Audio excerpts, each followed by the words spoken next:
introduce Pastor David.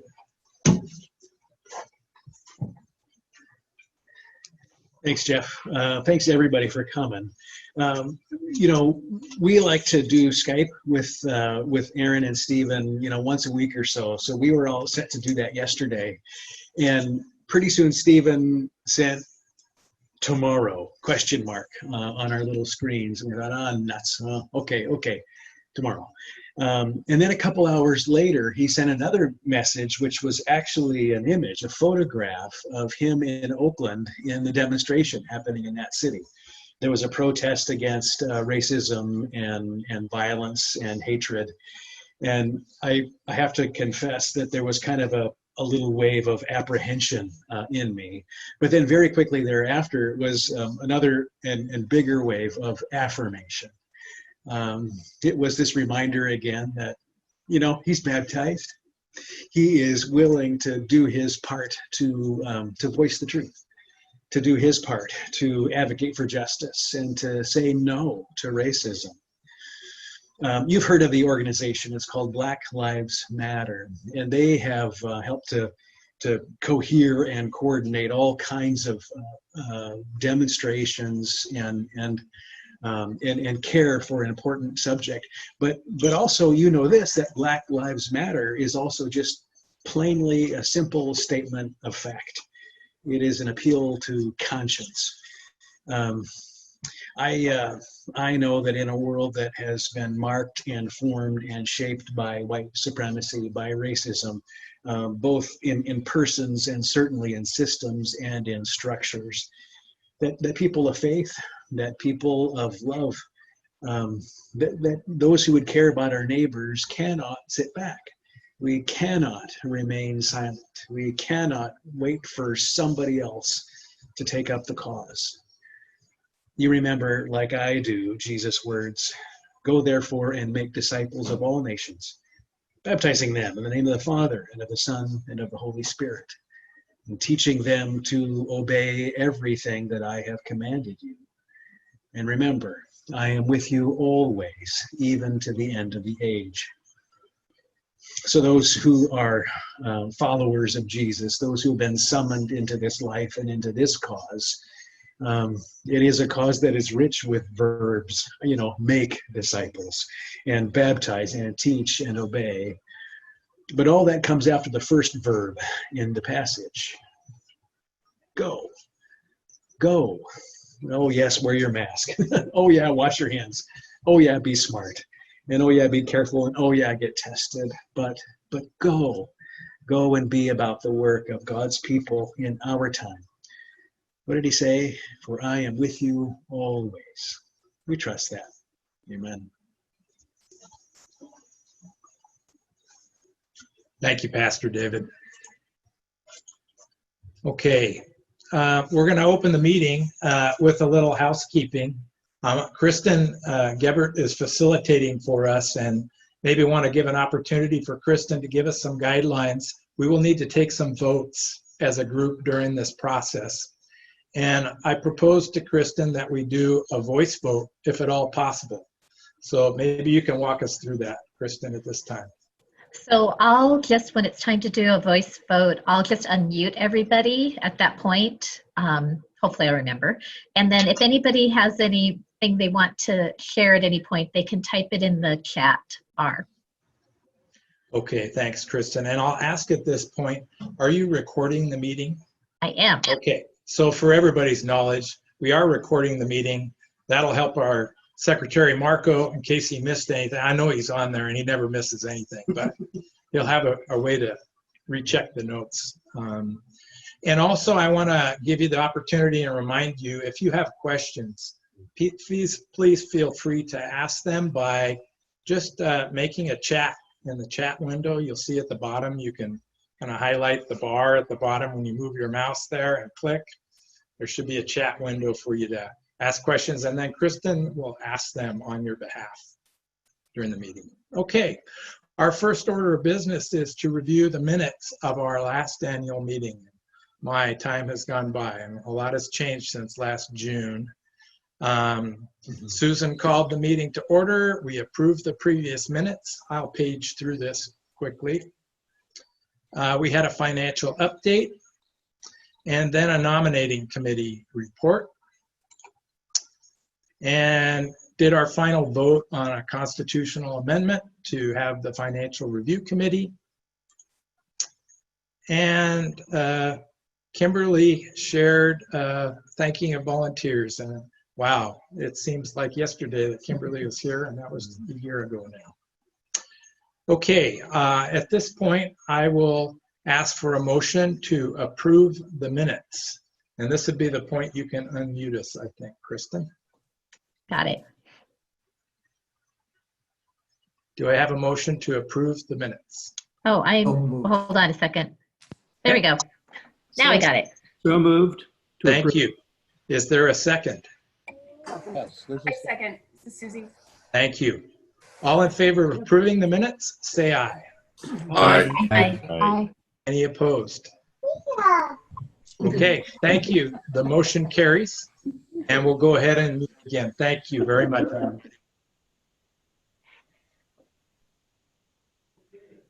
Oh, now you have to unmute. Jeff, hold on. Hold on 1 second. I am now unmuted. Perfect. I can go on with the agenda. And first, a thank you, and it's just to highlight, a thanks for flexibility. Everyone, our staff, the congregation, the council, all our leaders have been very flexible during this time and adapted and are doing so well. Many will have questions about worship, and as we move in Snohomish County, and it just happened Friday to phase 2 on an exemption order, we have been considering the next steps.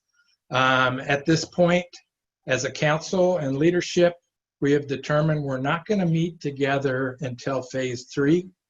And at that point, it will probably be outside. But we're revisiting this at every council meeting, and our leadership has given us feedback all the time. Welcome, your thoughts and comments, but our first concern, I think as Pastor has said in a couple of the last announcements, is for the safety of our members and for those who might be vulnerable to this virus. And we don't want to be too quick on this, I guess. We want to make sure to do it right. Holy Communion, we had our first Holy Communion online last Wednesday on Zoom. I hope you're able to attend. But this is going to be a thing that's every other week going forward and available. So there is a live gathering of us. Our other worship services are recorded necessarily, but this will be a way to gather live and celebrate Holy Communion together. Watch the newsletter and emails for that. The ministry, the social ministry of the congregation goes on. Families Feeding Families needs your help more than ever. And watch for those announcements. We are part of the Everett Hot Meals Commission and an important part of it, and need to keep helping there. So if you'd like to help, we encourage you to do so. We are right in the middle of the associate pastor call process for a quarter-time pastor to be called. We have received a name from the bishop, and that is Deb Squires.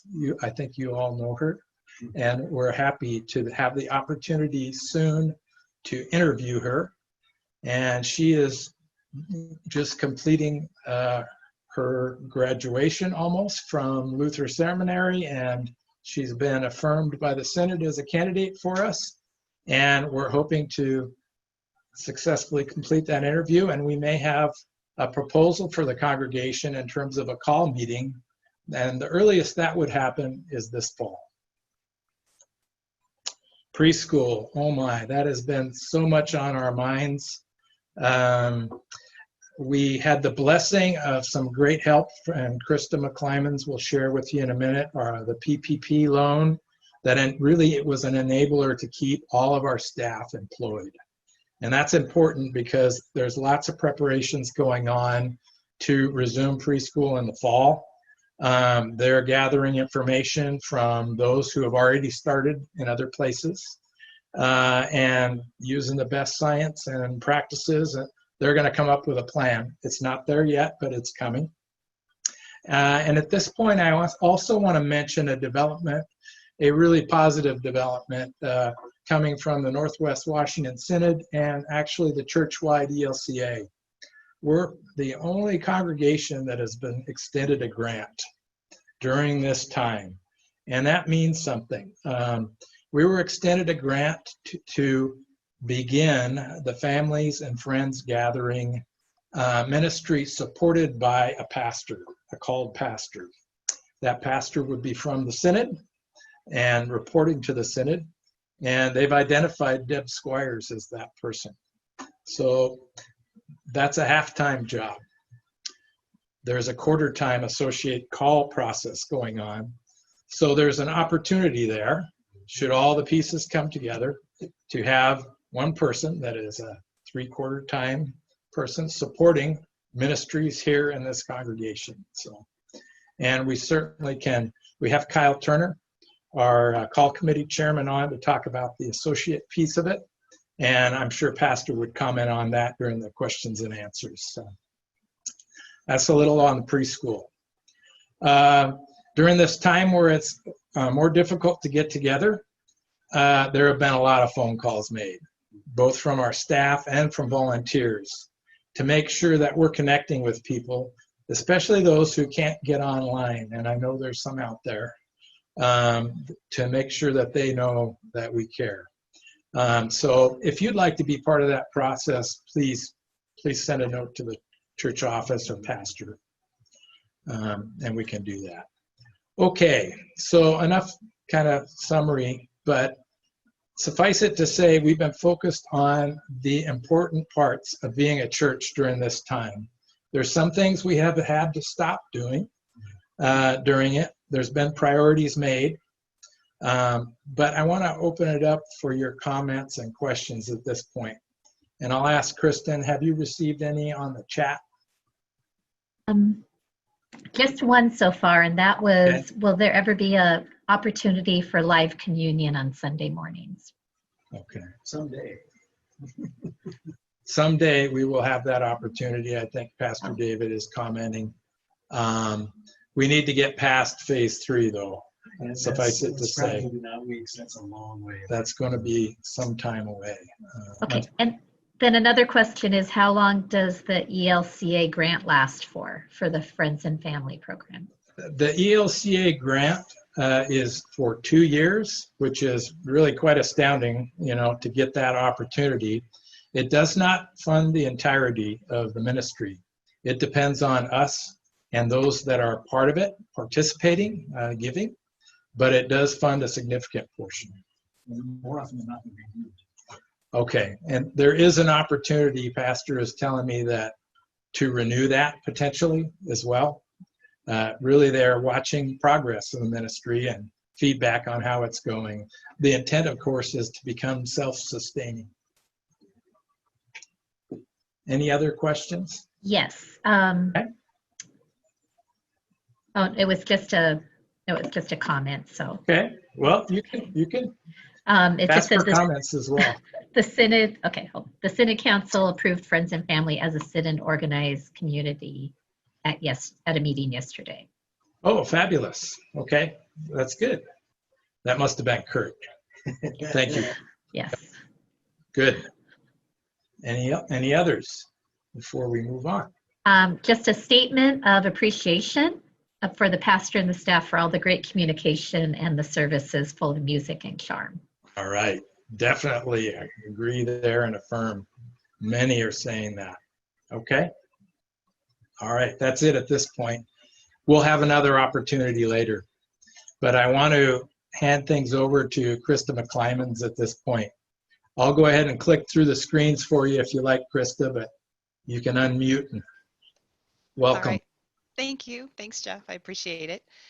We're going to go over some things today to kind of bring everyone up to speed on our income, how that's going, a little bit of perspective on giving, how we're doing year over year, where our expenses are right now. And as Jeff mentioned, we're going to talk about the Paycheck Protection Program and the loan that we applied for there.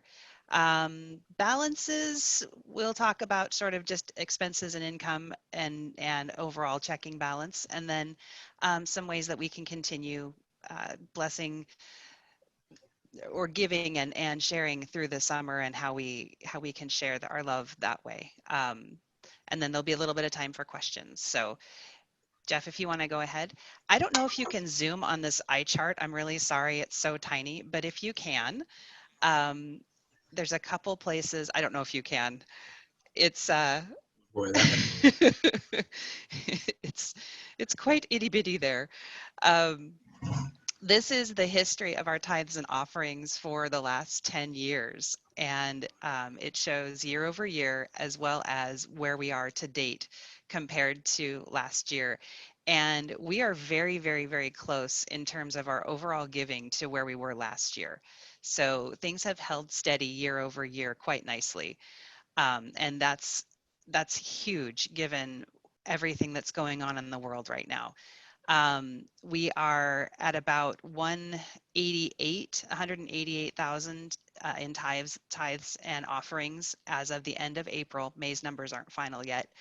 And if you were able to see the teeny tiny eye chart down there, you would see that last year at this time we were at 189. So despite the many challenges that we've faced this first half of the year, your support has remained strong, and your commitment to what we do has remained strong. So thank you for that. I'm going to cry. It's amazing that we've sustained this. Hold on 2 seconds. This always happens. All right. Second, not so, oh my goodness.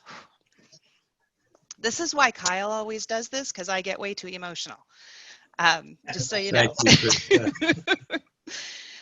Just so you know, in terms of our income and expenses, we are trending a little bit high compared to our budget for year to date. So we had only budgeted to be around 176 for tithes and offerings, and we are at 188. So we are a little high. So that means that we're strong going into the summer. That's good. Things tend to dip a little bit in the summer, and so we need that time need that extra to continue to support the operating expenses over the summer. A few things have dropped. Obviously, we don't have as much facilities use.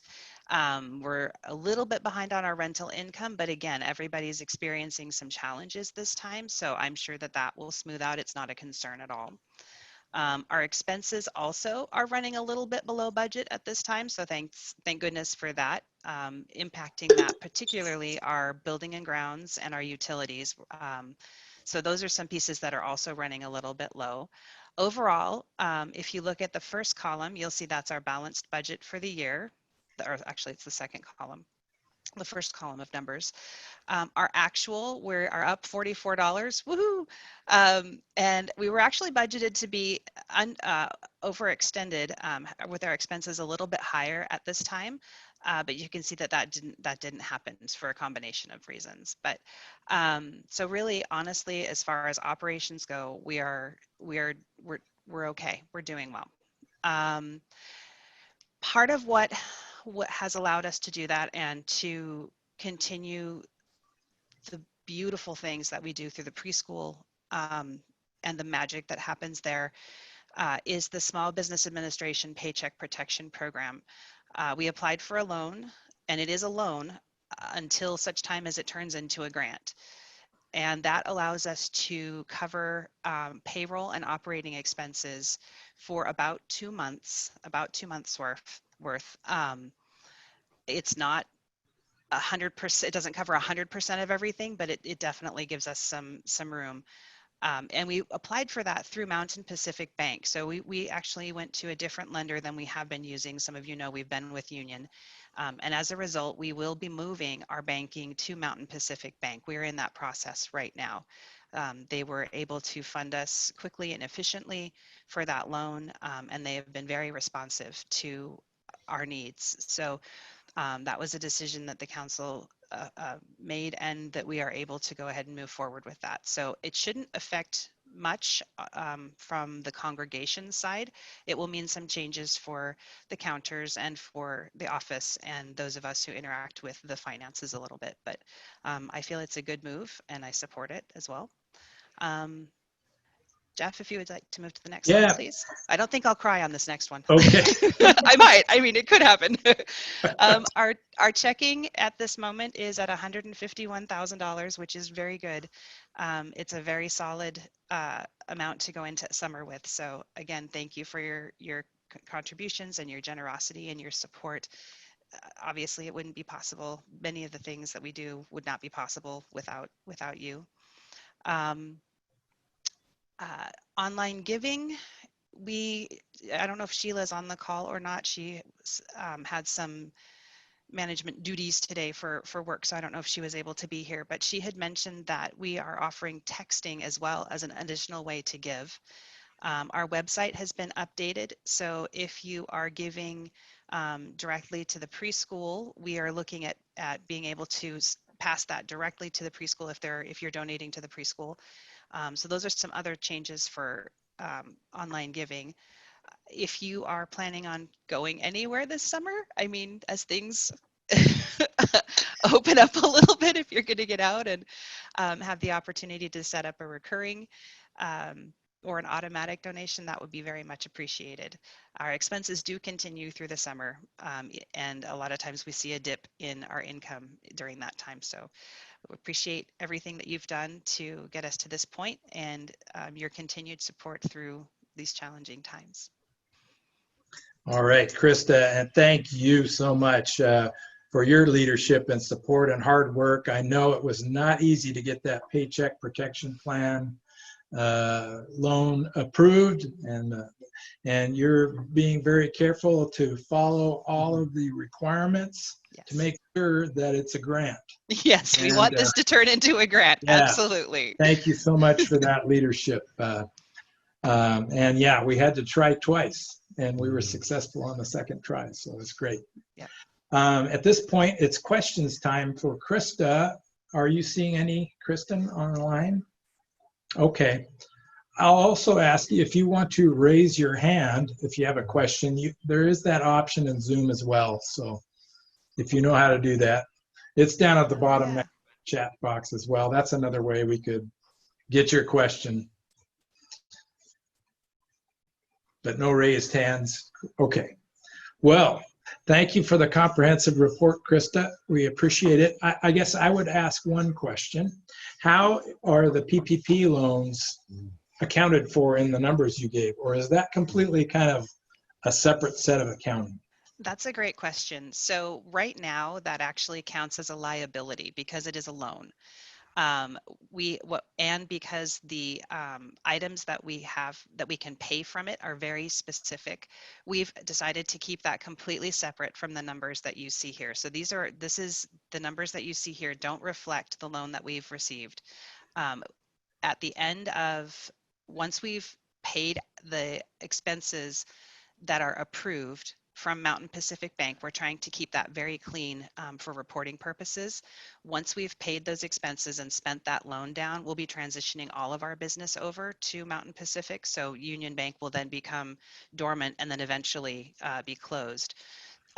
And at that time, we'll recognize that income as miscellaneous income. And actually, it won't even hit as income until we've officially received the forgiveness for the loan and it's turned into a grant. So that those numbers will probably be seen more at the end of the period after the spending period when we're in the accountability period. So it'll probably be closer into fall.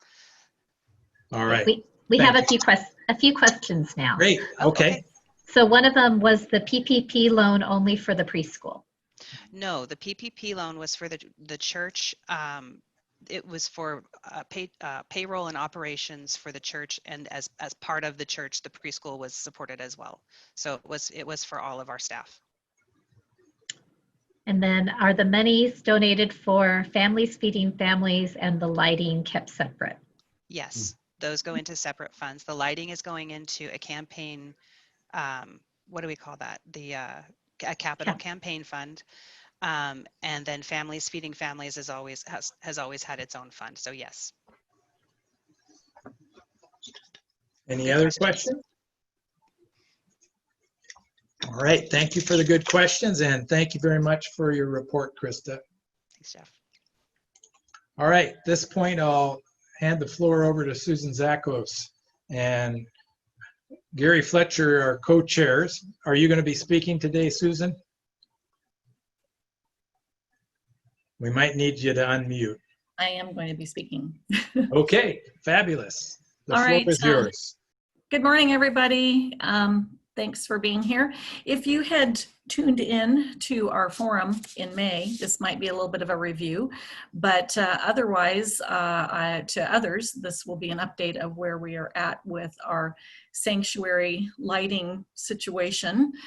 So I love this picture that Pastor chose as the background here of our sanctuary, and he and I joked a little bit that this is kind of like what it's starting to look like now. It's kind of dim in there, and that is because our lighting system is failing.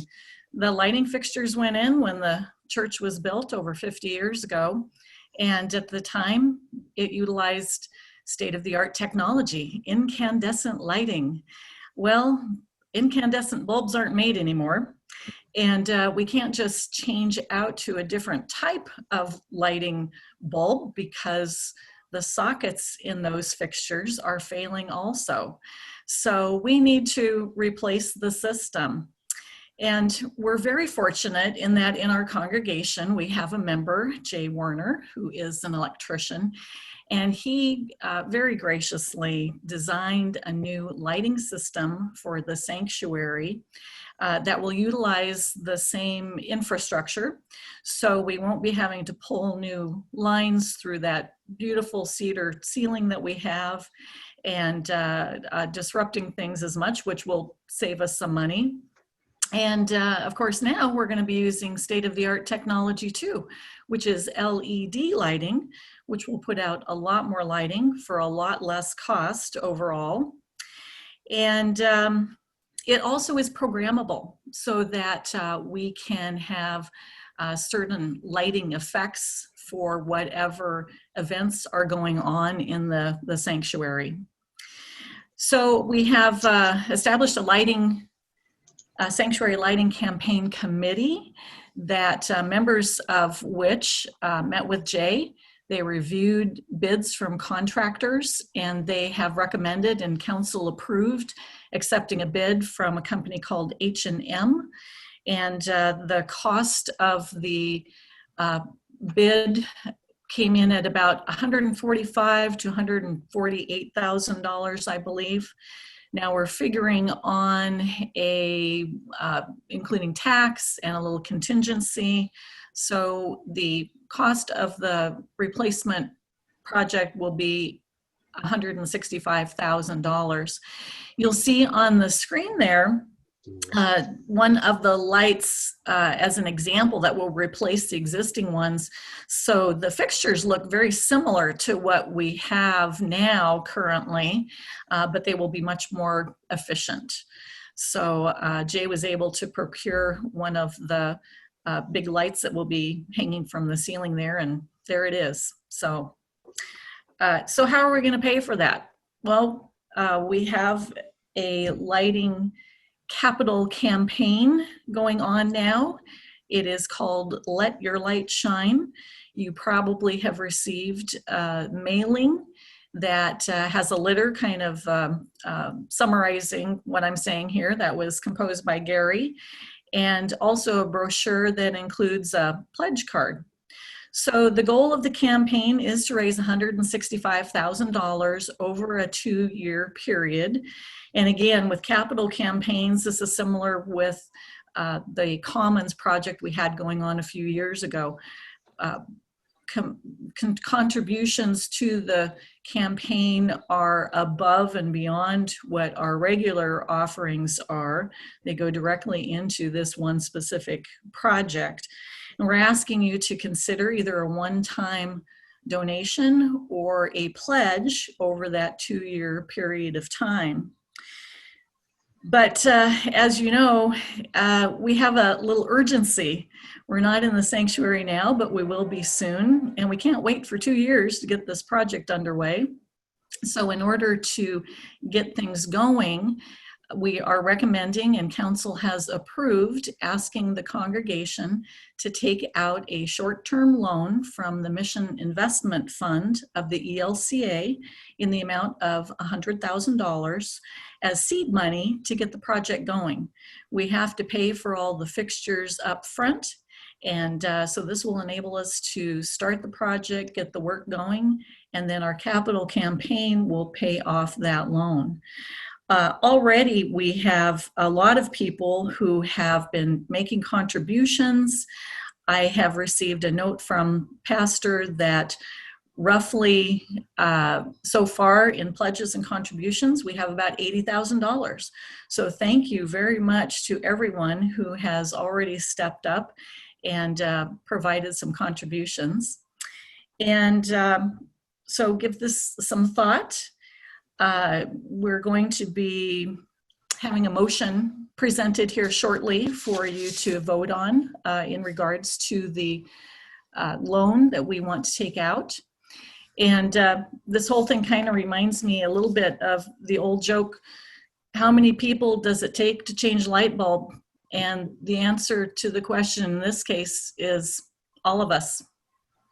Thank you. And I'd be happy to answer any questions.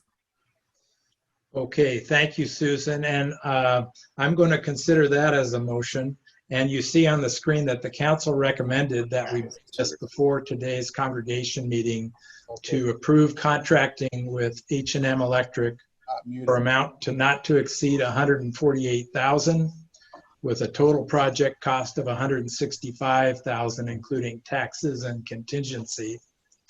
And we also move that the congregation approve a loan from the Mission Investment Fund of the ELCA in the amount of $100,000 as seed money from the project.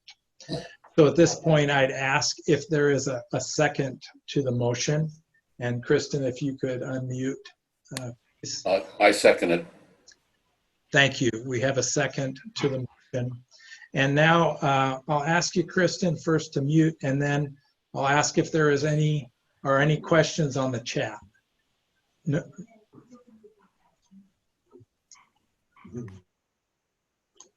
Oh, I got to remember that meeting hygiene. I have to unmute after you do that. So after I read the motion and received the second, I want to open it up for discussion. We'll start with comments that come in on the chat, and then I'll ask if you raise your hand. We can also have others by voice. Kristen will acknowledge you individually. So first of all, are there any questions on this motion on the chat, Kristen?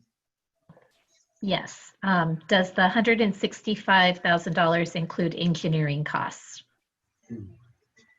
Yeah, Susan? Jenny actually did it all. We'll need you to unmute.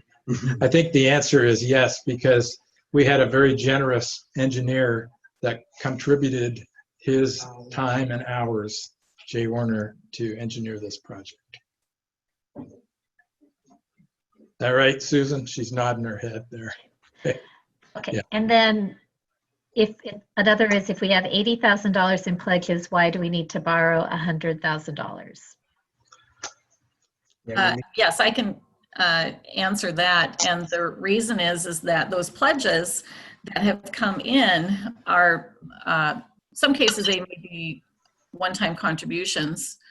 I don't know if they've been received. And also the pledges may be spread out over a 2-year period of time. So we're not going to wait for 2 years before we replace our lighting, otherwise we're going to be holding services and candlelight. So we need to start the project, and we need to have money up front to be able to do that.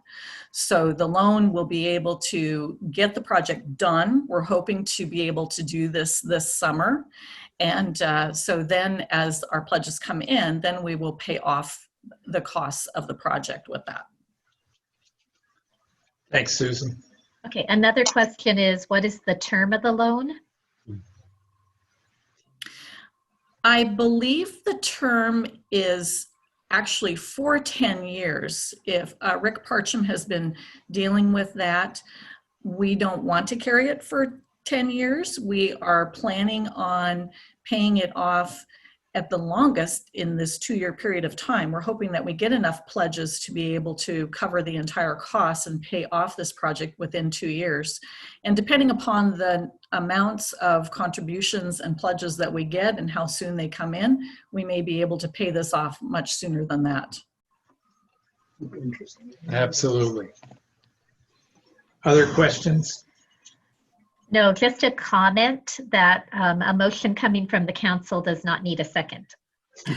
Oh, thank you for that. That's Kurt. Thanks, Kurt. Okay. I'll just add that the council is 100% behind this. We discussed it actually our last several meetings. You know, some of you may have concerns that, hey, why are we doing this during this tough time with COVID-19? And we had a lot of serious deliberation about that. But we acknowledge that, you know what, this problem is not going to go away for us. And there is an opportunity to fix it now while we're not gathered in this place in a very efficient manner. And with the level of support that we have behind it, we're confident. And by the way, the council is all in. We're all going to contribute financially to this, just so everyone knows that we're all behind this. Okay, with that, if there are no more questions, are there any raised hands, Kristen? There's another question. Do we currently have any other long-term debt? Maybe the mortgage is probably our main long-term debt. I guess I'd ask if there is anything else. I'm not aware of any other than the mortgage for this property. Okay. Any raised hands? All right. With that, I'd ask to call for a vote. If you would unmute us, please. All in favor of the motion, say aye. Aye. Aye. Any opposed? Okay, the motion carries. Thank you, everyone. Thank you. Good news. Okay, let your light shine, huh? All right. Now I'll unmute again.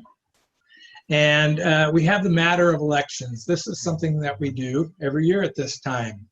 And earlier I talked about priorities. We've been very conscious since COVID-19 hit to focus on what is essential and what is, you know, imperative.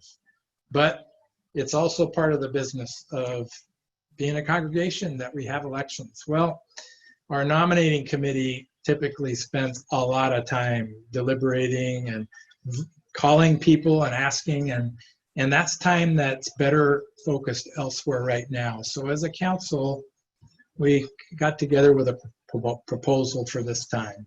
And it is, will you, as a leader, stay on for another year to allow us a little more time, some stability and consistency in leadership, and the ability then to restart the clock, so to speak, at that point. So with that in mind, we polled all of the leaders in the congregation and gave them an opportunity, knowing that there are circumstances that cause people to need to opt out, and we understand that. And almost everybody was able to sign on for another year. So these are the names we're proposing as a slate of candidates for the congregation to review. I went through the council there, treasurer, financial secretary, financial review committee, the preschool committee with different terms ending, the memorials and special gifts committee, the nominating committee, the endowment committee, the columbarium committee, and the children, youth, and family committee. Wow, so many leaders that contribute to this congregation. So, and then representatives to Bethany of the Northwest, Camp Lutherwood, Open Door Ministries, and Josephine Sunset Home. All of these, the council recommends that we extend the terms of all elected leaders in the congregation by 1 year. So at this point, I'd open that motion up for a second. If you could, Kristen, unmute. Hey, nobody. Second. Thank you for the second. Is there any discussion on this? No questions. With that, I will call for a vote. All in favor, say aye. Aye. I like that aye. All opposed? All right, motion carries. All right, we managed to conduct the important business of the congregation and ask questions and answer them in 45 minutes. I think that's quite astounding during this time, and everybody should be commended. I do want to allow more time if there are any more questions, though. Pastor's here, others are here online from leadership team. I'm going to mute again, so unmute yourself. You do have a question. Yeah. I'm not muted. So. Okay. You're good. We're good. All right. With that, maybe we can ask Pastor to bless us on our way. Thanks, everybody. I hope you're going to go to church. You know, that service was frankly already recorded about a week ago. And sometimes the dilemma of putting together worship in a way that's meaningful and rich and people have worked hard is it means you have to do it ahead. But you do that, you don't always know what's going on in the world. So I'm mindful of that. And that's one of the reasons why, too, we want to keep everybody apprised of so many things. And meetings like this help. And I think having live stream Holy Communion a couple of times a month, those are all ways, you know, in real time, we are with each other. You've heard this before. Oh God, you have called your servants to ventures of which we cannot see the ending. By paths as yet untrodden, through perils unknown, give us faith to go out with good courage, not knowing where we go, but only that your hand is leading us and your love supporting us. Through Jesus Christ our Lord. Amen. Amen.